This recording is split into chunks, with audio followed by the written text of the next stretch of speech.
Pourquoi le pervers narcissique vous critique? Pourquoi le pervers narcissique vous dévalorise? Bonjour à vous, ici Fabien Arnoux, votre coach pour vous extraire d'une relation toxique afin d'être libre et de vivre une véritable renaissance. Mais avant d'aller plus loin et de vous expliquer pourquoi il met en place ce phénomène-là, pourquoi il fait ça en permanence ou en tout cas très régulièrement, je vous propose maintenant, si vous n'êtes toujours pas abonné à cette chaîne YouTube, de cliquer sur s'abonner, sur la petite cloche juste à côté pour être tenu au courant de mes prochaines vidéos, pour vous aider au quotidien à vous extraire de ce type de relations hautement destructrices. Sachez également que si aujourd'hui vous posez des questions et que vous vous demandez est-ce que mon conjoint ou ma conjointe est bel et bien perverse narcissique ou au moins en tout cas est-ce que cette personne est toxique pour moi, j'ai mis en place un test parfaitement gratuit qui va vous permettre d'identifier à 100% si aujourd'hui vous êtes bel et bien dans ce type de relation hautement destructrice. Vous retrouverez le lien juste ici afin de lever tous vos doutes.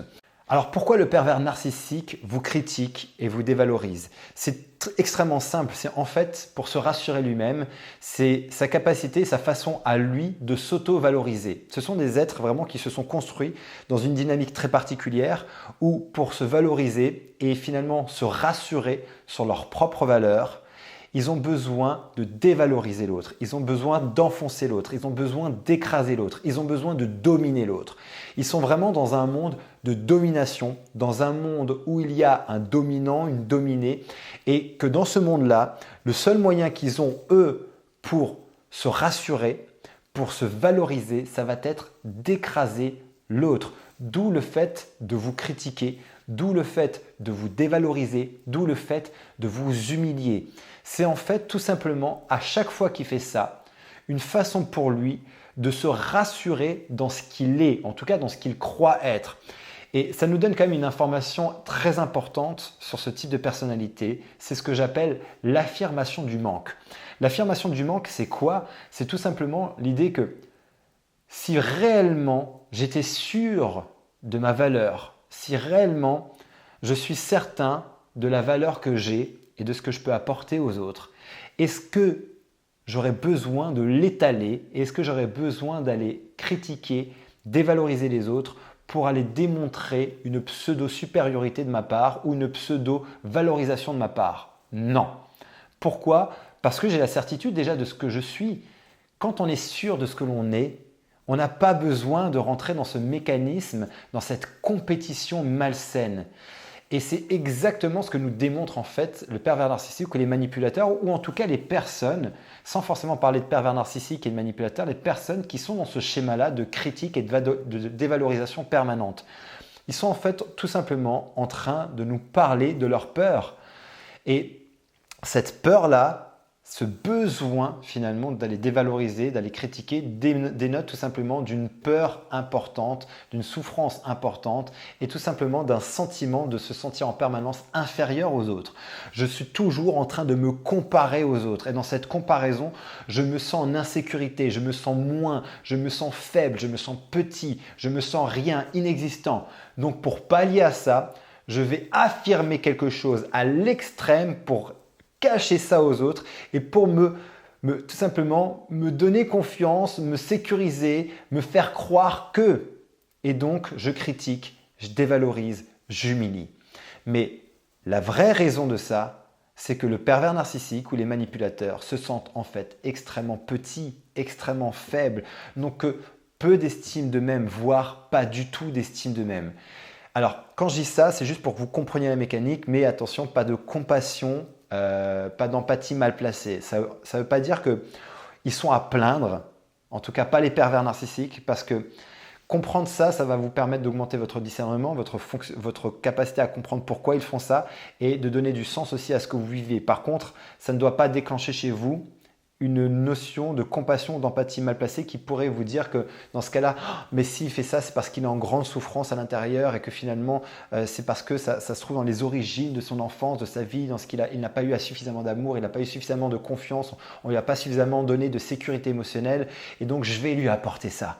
Je vais lui apporter ça et je vais être la personne qui va changer sa vie et qui va lui permettre d'enfin réaliser que, mais non, il est autre chose que ça. Il peut être aujourd'hui quelque chose d'autre parce que c'est peine perdue.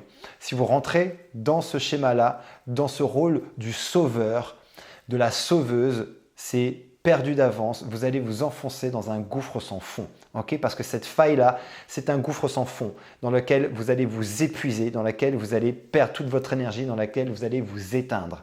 Parce que l'autre, jamais ne réalisera ça, jamais ne créera ce changement. Malheureusement, c'est triste à dire, mais c'est comme ça. Et aujourd'hui, tous les spécialistes, les psychiatres, les psychologues, spécialistes de la perversion narcissique sont unanimes là-dedans. Le changement n'est pas possible.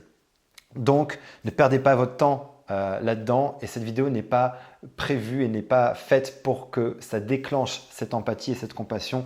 Donc je fais cette petite parenthèse pour attention, pas d'empathie, de compassion mal placée. Vous devez juste comprendre ce phénomène-là et ça va vous expliquer pourquoi pourquoi le pervers narcissique et les grands manipulateurs critiquent et dévalorisent, tout simplement pour s'auto-valoriser. On entend bien qu'on est bien là sur un système, un fonctionnement qui est extrêmement malsain et ce qui doit vous amener à comprendre que si une personne s'est construite là-dessus et que cette personne ne veut pas changer, n'est pas en mesure de changer, qu'est-ce que vous allez encore rester là-dedans? Est-ce que vous voulez encore aujourd'hui essayer par votre amour, par votre gentillesse, par votre compassion, par votre empathie, de supporter ça et d'essayer de changer, de transformer l'autre parce que peut-être qu'inconsciemment, vous espérez que l'autre puisse changer ou que vous ayez suffisamment d'amour, de courage, d'énergie pour faire changer l'autre. Ça, c'est une décision qui est très personnelle, mais bien évidemment, je vous invite à vous extraire de ce type de relation parce que peut-être qu'aujourd'hui, ça fait des mois, peut-être aujourd'hui des années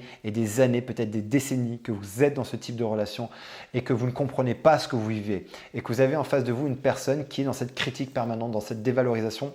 Est-il pervers narcissique ou est-elle perverse narcissique? Ça, je vous laisse faire le test pour le déterminer ou en tout cas pour vous donner vraiment une certitude beaucoup plus élevée et poser déjà un diagnostic par vous-même et vous aider à rentrer là-dedans. Mais je crois qu'au-delà de cette question, est-il bien pervers narcissique ou perverse narcissique, c'est est-ce que cette relation aujourd'hui est toxique? Est-ce que la personne que j'ai en face de moi est en mesure de créer un changement? Est-ce que nous avons essayé? Est-ce que j'ai essayé? Est-ce que j'ai mis en place des choses? Et qu'aujourd'hui, je vois que rien n'y fait, je continue à souffrir et continue à être dans ce mécanisme-là et que dans ce cas-là, ce mécanisme est extrêmement toxique pour moi. Ça me fait perdre confiance, ça me fait perdre toute estime, ça me fait perdre mon énergie, ça me fait perdre ma joie de vivre. Voilà, ça suffit. Ça suffit pour vous dire qu'il est temps de sortir de ça. Il est temps de changer et que si aujourd'hui, vous ne savez pas comment faire, vous avez tenté des choses, ça ne fonctionne pas, que regarder des vidéos vous aide un peu mais n'est pas suffisant, prenez rendez-vous pour une session de diagnostic. On fera le point ensemble sur votre situation. Et si aujourd'hui vous êtes 100% déterminé et engagé et que vous correspondez au type de personne que j'accompagne, je vous proposerai à la fin de cette session de diagnostic d'intégrer le programme Renaissance. C'est le programme d'accompagnement que j'ai mis en place pour aider les personnes comme vous, dans votre situation, dans une relation extrêmement toxique, à être libres et surtout à vivre une véritable renaissance parce que derrière ce type de relation, derrière cette vie qui n'est plus une vie, qui est une survie, il y a une véritable renaissance. Je vous invite donc, si mon énergie vous parle, à prendre rendez-vous. Vous retrouverez le lien juste dans le descriptif de cette vidéo. Il vous suffira de cliquer dessus, vous serez redirigé vers mon agenda, vous prenez rendez-vous et je vous appelle. En tout cas, ce qui va être important de comprendre, c'est ce mécanisme-là de pourquoi le pervers narcissique dévalorise, critique, pourquoi vous subissez ça au quotidien et aussi élever votre discernement de comprendre ce mécanisme-là pour mieux vous en protéger. N'hésitez pas à commenter cette vidéo, n'hésitez pas aussi à la liker, à la partager à quelqu'un qui aurait besoin de comprendre ça, ne serait-ce qu'une personne qui vit de la critique et de la dévalorisation au quotidien, qui veut mieux comprendre pourquoi l'autre fait ça. Voici une explication qui l'aidera à mettre de la lumière sur ce qu'elle est en train de vivre. Voilà pour cette vidéo, j'espère vraiment qu'elle va vous aider. Mettez-moi ça également dans les commentaires si c'est le cas. Et souvenez-vous, rappelez-vous d'ici ma prochaine vidéo, mon prochain audio, vous méritez d'être aimé et vous méritez d'être heureuse. À très bientôt.